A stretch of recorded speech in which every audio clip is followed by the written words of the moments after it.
Hello साहित्य राजनीति विज्ञान बुक का जो अभी हमने जाना कि ये जो लोकतांत्रिक विकेंद्रीकरण क्या होता है और उसमें नगरीय ग्रामीण स्वशासन, इसी में आपका 73 और 74वां संविधान संशोधन काफ़ी चर्चित रहा। तो अब देखते हैं 73वां और 74वां संविधान संशोधन में क्या हुआ था। सन 1992 तक भारत में स्थानीय स्वशासन व विकास संतोषजनक रूप से नहीं हो पाया था। सैद्धांतिक दृष्टि से अनेक प्रयासों के बावजूद व्यवहार में अनेक त्रुटियां रह गई थी, जिनका विवरण इससे पूर्व अभी हमने जाना था। स्थानीय सुशासन की इस असफलता के लिए मुख्यतः राज्य सरकार को ही दोषी माना जा रहा था।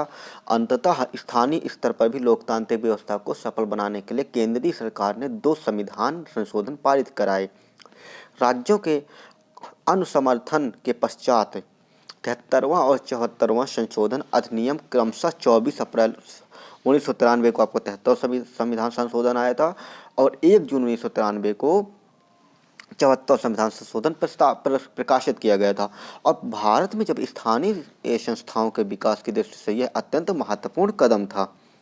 अब जानते हैं जो 73वां संविधान संशोधन अधिनियम था उसमें प्रमुख प्रावधान क्या क्या रखे गए थे। जो 73वां संविधान संशोधन था उसमें निम्नलिखित मुख्य प्रावधान रखे गए थे। पहला था कि पंचायती राज्य को संवैधानिक मान्यता देना, यानी जो पंचायती राज्य था उसको संवैधानिक मान्यता देना, यानी स्थानीय स्वशासन को अभी तक राज्य सूची के प्रविष्टि में ही स्थान दिया गया था, किंतु इन संवैधानिक संशोधन के द्वारा संविधान के भाग 8 के बाद पंचायत यानी पंचायत शीर्षक था, पंचायत शीर्षक से एक नया भाग 9 जोड़ दिया गया था और संविधान के अनुच्छेद 243 के द्वारा पंचायती राज संस्थाओं व उनके चुनावों को पहली बार संविधान द्वारा मान्यता प्रदान की गई थी। और इसमें जो अगला प्रावधान था कि त्रिस्तरीय पंचायती राज व्यवस्था होना, यानी प्रत्येक राज्य में पंचायती राज व्यवस्था का गठन 3 स्तरों पर किया जाना चाहिए निश्चित हुआ, ग्राम स्तर पर, मध्यवर्ती स्तर पर और जिला स्तर पर। तो जिन राज्यों में जनसंख्या 20 लाख से कम है उन्हें पंचायती राज्य के मध्यवर्ती स्तर की छूट दी गई और तथा ऐसे राज्यों के लिए दो स्तरीय पंचायती व्यवस्था का प्रावधान किया गया। राज्यों को निर्देश के दिए गए कि प्रत्येक स्तर पर गठित की जाने वाली पंचायती राज इकाई की जनसंख्या पूरे राज्य में यथासंभव समान रहनी चाहिए, यानी बराबर रहनी चाहिए। राज्यों को त्रिस्तरीय इकाइयों में अध्यक्षों के चुनावों से संबंधित प्रावधान भी थे कि इस अधिनियम के अंतर्गत किया गया ग्राम पंचायत सरपंच के चुनाव का दायित्व राज्य के विधानमंडल को सौंपा गया तथा मध्यवर्ती व जिला स्तरीय इकाइयों के अध्यक्षों के चुनाव का दायित्व इन संस्थाओं के निर्वाचित सदस्यों पर होगा। वे अपने में से ही किसी का अध्यक्ष रूप में चयन कर लेंगे, वो सदस्य जो होंगे वही किसी को अपना अध्यक्ष चुन लेंगे। अब इसके बाद जो अगला प्रावधान था कि चुनावों में संबंधित प्रावधान, यानी जो एक अगला जो 73वें संविधान संशोधन में प्रावधान था कि चुनाव संबंधित प्रावधान, यानी पंचायती राज संस्थाओं के चुनावों के संबंध में प्रावधान किया गया और कि राज्यपाल द्वारा एक राज्य निर्वाचन आयोग की नियुक्ति की जाएगी और चुनावी आयोजन के पूर्ण जिम्मेदारी का आयोग पर होगी। राज्य निर्वाचन आयोग के मुख्य निर्वाचक आयुक्त पदावधि व अन्य सेवा शर्त निर्धारण के राज्यपाल राज्य विधानमंडल के अधिनियमों के अनुसार करेंगे और मुख्य चुनाव आयुक्त को उसी विधि के पदमुक्त किया जा सकेगा जिस विधि से उस उच्च न्यायालय के न्यायाधीश को हटाया जाता है। अगला जो प्रावधान था कि चुनावों में आरक्षण संबंधित प्रावधान, यानी जब चुनाव होते तो उसमें कुछ आरक्षण रखा गया था कि जैसे 73वें संविधान संशोधन में द्वारा पंचायती राज व्यवस्था में अनुसूचित जाति, जनजाति, महिलाओं एवं पिछड़े वर्गों के आरक्षण की भी समुचित व्यवस्था की गई थी। प्रत्येक पंचायत क्षेत्र में अनुसूचित जाति जनजाति के निर्वाचन हेतु सीटों पर आरक्षण किया गया और आरक्षण की प्रक्रिया का बारी बारी से रोटेशन पंचायत क्षेत्र में सभी सीटों में किया जाना निश्चित हुआ और आरक्षित की गई कुछ सीटों का 1/3 अनुसूचित जाति जनजाति की महिलाओं के लिए आरक्षित किए जाने का भी प्रावधान किया गया। पंचायती राज्य संस्थाओं के सभापति अध्यक्ष पद के लिए भी अनुसूचित जाति जनजाति महिलाओं को आरक्षण प्रदान किया गया और महिलाओं के लिए सभापति के 1/3 पद आरक्षित करने का प्रावधान भी अधिनियम ने किया गया था। और इसी प्रकार पिछले वर्गों में जो व्यवस्था की गई थी वह राज्य विधानमंडल अधिनियम बनाकर पंचायती राज व्यवस्था में पिछड़े वर्गों में आरक्षण प्रदान करेंगे। इसी को आगे देखते हुए अगला और प्रावधान था कि चुनावों की अयोग्यता संबंधित प्रावधान, यानी चुनावों की अयोग्यता संबंधित प्रावधान 73वें संविधान संशोधन के अधिनियम में प्रावधान किया गया कि यदि राज्य विधानमंडल के कानून द्वारा कोई व्यक्ति अयोग्य घोषित कर दिया जाता है तो वह चुनाव में भाग नहीं ले सकता। यदि अयोग्यता को लेकर कोई विवाद उत्पन्न होता है तो राज्य विधानमंडल के द्वारा विवाद निस्तारण अधिकारी की नियुक्ति का प्रावधान अधिनियम बनाकर किया जा सकेगा। और अगला जो प्रावधान था कि कार्यालय संबंधित प्रावधान था, कार्यालय संबंधी प्रावधान था कि संशोधन अधिनियम के अनुसार पंचायती राज संस्थाओं का कार्यालय केंद्र व राज्य सरकारों के समान 5 वर्ष निश्चित किया गया था, किंतु किसी कारणवश उन्हें समयावधि से पूर्व भी भंग किया जा सकता। अधिनियम में यह स्पष्ट रूप से निर्दिष्ट किया गया कि इन संस्थाओं में कार्यकाल 5 वर्ष से अधिक नहीं होना चाहिए तथा कार्यकाल समाप्त होने से पूर्व भी अगले चुनाव करा लिए जाने चाहिए। समय से पूर्व भंग किए जाने पर 6 माह की अवधि के अंदर ही अगले चुनाव कराने का प्रावधान किया गया। अगला जो इसमें नियम था कराधान संबंधित प्रावधान। 73वें संविधान संशोधन के अधिनियम द्वारा पंचायती राज्य संस्थाओं को यह अधिकार प्राप्त किया गया कि राज्य विधानमंडल की विधि के अनुसार उन्हें एकत्रित करने का और आवश्यक मंदों में उनसे व्यय करने के लिए मर्यादित स्वतंत्रता होगी। आवश्यकता होने पर राज्य की संचित निधि के अनुदान प्राप्ति का भी प्रावधान किया गया। स्थानीय स्तर पर वित्तीय आत्मनिर्भरता को सुनिश्चित करने की दृष्टि से भी एक प्रावधान यहाँ किया गया था कि राज्य सरकार द्वारा किए गए करारोपण की धनराशि राज्य व स्थानीय स्तर पर विभक्त होगी, जबकि स्थानीय संस्थाओं द्वारा किए जाने वाले कराधान पर स्थानीय संस्थाओं का ही पूर्ण अधिकार होगा। अगला जिसमें नियम था कि वित्त आयोग के गठन का प्रावधान किया गया कि अधिनियम के क्रियान्वित के 1 वर्ष के अंदर ही राज्यों के राज्यपाल एक वित्त आयोग की नियुक्ति 5 वर्ष की अवधि के लिए करेंगे और तथा आगामी वर्षों के में भी 5-5 वर्षों के लिए वित्त आयोग की नियुक्ति की जाती रहेगी। आयोग का कार्य पंचायती राज संस्थाओं की आर्थिक स्थिति तथा राज्य के पंचायती राज संस्थाओं के वित्तीय संबंधों की समीक्षा करनी होगी। वित्त आयोग के संगठन व सदस्यों की अर्हताओं यानी उनकी योग्यताओं को निर्धारण कर राज्य विधानमंडल की विधि के अनुसार प्रवेश किया जाएगा। लेखा व आकेक्षण भी राज्य विधानमंडल की विधि के अनुसार ही किया जाना सुनिश्चित हुआ। अगले जो है पंचायती राज संस्थाओं के कार्य या दायित्व, यानी इस संशोधन में पंचायती राज संस्थाओं के कार्य एवं दायित्व भी निर्धारित किए गए। पंचायती राज संस्थाओं का कार्य एवं दायित्वों को निश्चित करते हुए नई अनुसूची 11वीं अनुसूची में जोड़ी गई, जिसके अनुसार पंचायती राज संस्थाओं को 29 कार्य सौंपे गए जो अधिनियम द्वारा प्रस्तुत कार्यों की सूची में निम्न प्रकार से हैं कि पहला जो एक के बाद एक कार्य हम पढ़ते जाएंगे, जैसे कि कृषिगत विस्तार सहित भूमि सुधारों को क्रियान्वयन, चकबंदी, मृदा परीक्षण, लघु सिंचाई, जल प्रबंध और जल विभाग सिंचाई, पशुपालन, डेयरी और मुर्गी पालन, मत्स्य पालन, सामाजिक वानिकी और कृषि वानिकी, लघु वन्य उद्योग यानी उत्पाद, लघु उद्योग, खाद्य उद्योग सहित खाद्य, ग्राम व कुटीर उद्योग, ग्रामीण आवास, पेयजल, ईंधन व चारा, सड़कें, पुल, नौकाएं, जल मार्ग व संचार के अन्य साधन, ग्रामीण विद्युतीकरण एवं विद्युत वितरण, गैर परंपरागत ऊर्जा स्रोत, निर्धनता उन्मूलन कार्यक्रम, शिक्षा प्राथमिक व माध्यमिक, तकनीकी प्रशिक्षण एवं व्यावसायिक शिक्षा, प्रौढ़ शिक्षा व औपचारिक अनौपचारिक शिक्षा, पुस्तकालय की व्यवस्था, सांस्कृतिक कार्य, बाजार एवं मेले की व्यवस्था, स्वास्थ्य एवं स्वच्छता यानी चिकित्सालयों और प्राथमिक स्वास्थ्य केंद्र के औषधालयों की सहित उनकी व्यवस्था करना, परिवार कल्याण की व्यवस्था करना, महिला एवं बाल विकास के लिए काम करना, समाज कल्याण, विकलांगों व मानसिक रूप से विबंधित के लिए कल्याण सहित उनकी सहायता करना, कमजोर वर्गों का कल्याण करना, उनकी सहायता करना, कमजोर वर्ग में जैसे कि विशेष रूप से अनुसूचित जातियों और अनुसूचित जनजातियों का कल्याण करना, सार्वजनिक वितरण प्रणाली और सामुदायिक संपत्ति का अनुरक्षण। इस प्रकार 73वें संविधान संशोधन में पंचायती राज्य की संस्थाओं की त्रुटियों को दूर करने के लिए प्रयास किया गया था और जो कि स्थानीय सुशासन एवं लोकतांत्रिक विकेंद्रीकरण की दिशा में भी एक सार्थक कदम सिद्ध हुआ।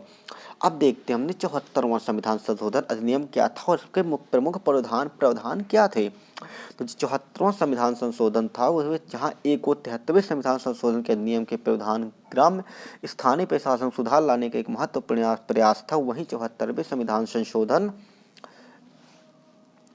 अधिनियम द्वारा नगरीय स्थानीय प्रशासन को सशक्त बनाने की दिशा में एक सराहनीय कदम उठाया गया। इस अधिनियम द्वारा संविधान के भाग 9 में एक नया शीर्षक नगर पालिका जोड़ा गया। इसके द्वारा नगरीय स्थानीय स्वशासन को संवैधानिक मान्यता प्रदान की गई और 74वें संविधान संशोधन अधिनियम के प्रमुख प्रावधान निम्नलिखित रखे गए। पहला प्रावधान है कि नगरीय निकायों की त्रिस्तरीय व्यवस्था, यानी जो 74वें संविधान संशोधन में अधिनियम में प्रावधान लाया गया कि नगरीय स्थानीय स्वशासन में 3 स्तर पर होंगे: नगर पंचायत, नगर परिषद और नगर निगम।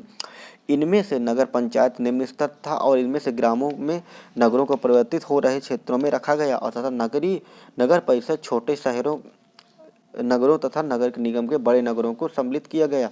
अधिनियम में प्रावधान था कि इन तीनों स्तरों से संबंधित किसी भी तथ्य का स्पष्टीकरण राज्य के राज्यपाल द्वारा किया जाएगा। इसी में अगला प्रावधान था कि नगर निकायों के गठन के संबंधित प्रावधान, यानी नगर निकायों के गठन के संबंधित प्रावधान 74वें अधिनियम में प्रावधान किया गया कि नगर निकाय यानी नगर पालिका जिसको कहा जाता है कि प्रत्येक निर्वाचन क्षेत्र में वार्डों में विभाजित किया गया। इन नगर निकायों यानी नगर पालिका को वार्डों में विभाजित किया जाएगा और इन वार्डों में से ही नगर पालिका के प्रत्यक्ष रूप से प्रतिनिधि चुने जाने की व्यवस्था की गई। और अधिनियम के अंतर्गत यह भी प्रावधान किया गया कि राज्य विधानमंडल अधिनियम बनाकर निम्नलिखित वर्गों के प्रतिनिधित्व प्रदान कर सकेगा। और जैसे कि कर सके, पहला पॉइंट है कि नगरीय प्रशासन का विशिष्ट ज्ञान व अनुभव रखने वाले व्यक्ति। दूसरा है कि नगर पालिका क्षेत्र में मतदाता सूची में रजिस्टर्ड राज्य सभा या राज्य विधान परिषद के सदस्यों के लिए। तीसरा पॉइंट है नगर पालिका के क्षेत्र में लोकसभा व राज्य विधानमंडल प्रतिनिधित्व करने वाले प्रतिनिधियों के लिए। चौथा है संशोधन के अधिनियम की धारा 247 की धारा 5 के तहत गठित समितियों के अध्यक्षों के लिए ये अधिनियम बनाकर उन वर्गों के लिए प्रतिनिधित्व प्रदान कर सकेगा। और अगला जो था इसमें विशेष इसके जो प्रावधान है कि वार्ड समितियों के गठन के संबंधित प्रावधान, यानी जब अधिनियम के अनुसार जिन नगर निकायों की जनसंख्या 3 लाख या उससे अधिक होगी तो उनमें वार्ड समितियों का गठन किया जाएगा और वार्ड समितियों का गठन क्षेत्राधिकार व गठन प्रक्रिया के विषय में निर्णय करने के अधिकार राज्य विधानमंडल को होगा। इन समितियों के अतिरिक्त आवश्यकता अनुसार अन्य समितियों के गठन का अधिकार भी राज्य विधानमंडल को दिया गया। इसमें जो अगला प्रावधान था कि सदस्यों की अयोग्यता संबंधित प्रावधान, यानी नगर पालिका के चुनावों में सदस्यों की योग्यता अयोग्यता का निर्णय लेने का अधिकार भी राज्य विधानमंडल को दिया गया। किंतु साथ ही प्रावधान किया गया कि कोई भी व्यक्ति उस स्थिति में अयोग्य घोषित नहीं किया जाएगा यदि उसके 21 वर्ष की आयु प्राप्त कर ली है तथा राज्य विधानमंडल के विधि के अधीन किसी भी आधार पर वह अयोग्य नहीं है।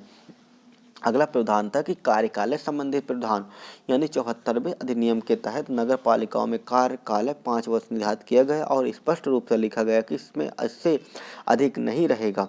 नगर निकाय किसी भी कारण भंग किया जा सकता, किंतु उस स्थिति में नगर पालिका नगर निकाय को, यानी नगर पालिका जिसको नगर निकाय कहा जाता है, को भंग किए जाने की पूर्व सुनवाई का पूर्ण अवसर दिए जाने का प्रावधान किया गया। किसी नगर निकाय को भंग किए जाने की स्थिति 6 माह के अंदर ही चुनाव कराए जाने के निर्देश दिए गए और यह भी कहा गया कि यदि भंग किए जाने के बाद नगर निकाय का कार्यकाल यदि 6 माह से कम रह गया है तो इस स्थिति में आंतरिक चुनाव कराए जाने का भी कोई आवश्यकता नहीं होगी। यदि आंतरिक चुनाव कराए जाते हैं तो उस स्थिति में नगर पालिका का कार्यकाल उतना ही रहेगा जितना कि भंग किए जाने से पूर्व शेष रहा था। अगला प्रावधान था आरक्षण संबंधित प्रावधान। अधिनियम के अनुसार नगर पालिका की जनसंख्या के आधार पर अनुसूचित जाति व अनुसूचित जनजाति वर्गों को आरक्षण प्रदान किया गया। आरक्षित स्थानों को बारी बारी से और इन रोटेशन आवर्तन किया जाना निश्चित हुआ। इन वर्गों के लिए आरक्षित स्थानों में से 1/3 इसी वर्ग के महिलाओं को दिया गया जाना निश्चित हुआ। और इसके अतिरिक्त यह भी प्रावधान किया गया कि नगर पालिका की प्रत्यक्ष रूप से चुनी जाने वाली कुल सीटों कि 1/3 स्थान महिलाओं, विशेष तौर पर अनुसूचित जाति व अनुसूचित जनजाति वर्गीय महिलाओं सहित के लिए आरक्षित होंगे तथा आरक्षित सीटों का रोटेशन किया जाएगा, यानी आवर्तन किया जाएगा।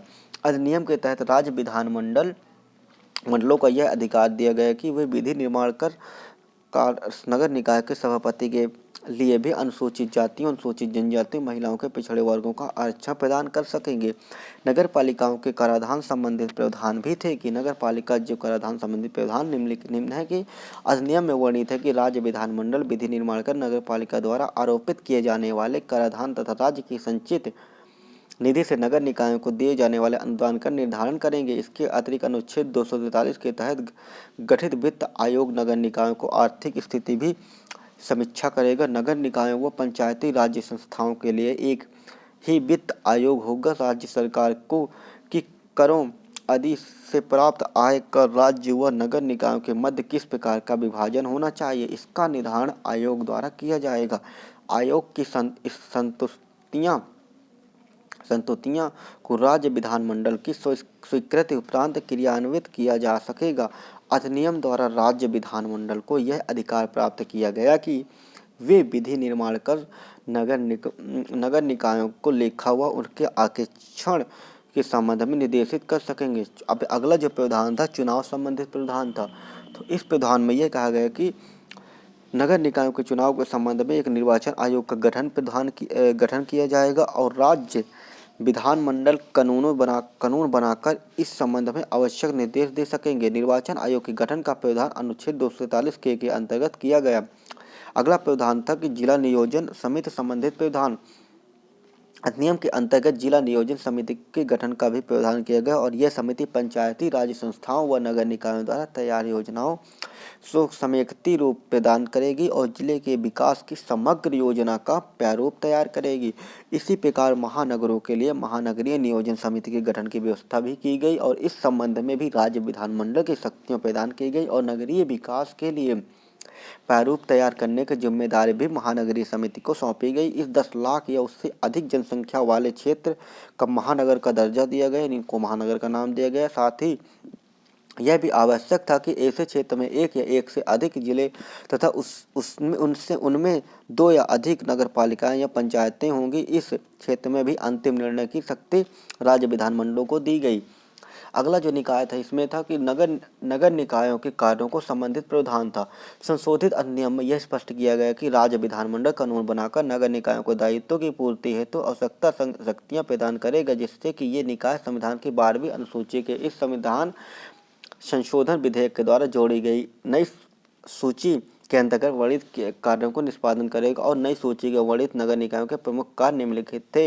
यानी 12वीं अनुसूची में नगर निकायों के कार्यों को लिखा गया था कि जो कार्य निम्नलिखित है: नगर के लिए योजनाओं का तैयार करना, भूमि का विनिमय करना, इन भवनों का निर्माण करना, उपयोग सहित करना, आर्थिक और सामाजिक विकास हेतु नियोजन करना, सड़कों और पुलों का निर्माण करना, गृह या कार्यों को व्यावसायिक प्रयोजनों के लिए जल आपूर्ति, लोक स्वास्थ्य व स्वच्छता आदि, अग्निशमन सेवाएं, नगरीय वानिकी, पर्यावरण संरक्षण, कमजोर वर्ग यानी मानसिक रूप से कमजोर, विकलांग सहित लोगों को हितों की संरक्षण करना, गंदी बस्तियों का विकास उत्थान करना, निर्धनता उन्मूलन करना, बाग उद्यान व खेल के मैदानों को सुविधाएं, संस्कृति व शैक्षिक उत्थान करना, दाह गृहों या विद्युत दाह गृहों की व्यवस्था करना, पशुओं के प्रति निर्दयता का निर्माण करना, जन्म एवं मृत्यु का पंजीकरण करना, सड़कों व विद्युतीकरण, वाहन खड़े करने की एवं बस स्टॉप आदि की व्यवस्था करना, बूचड़ खानों की विनिमय।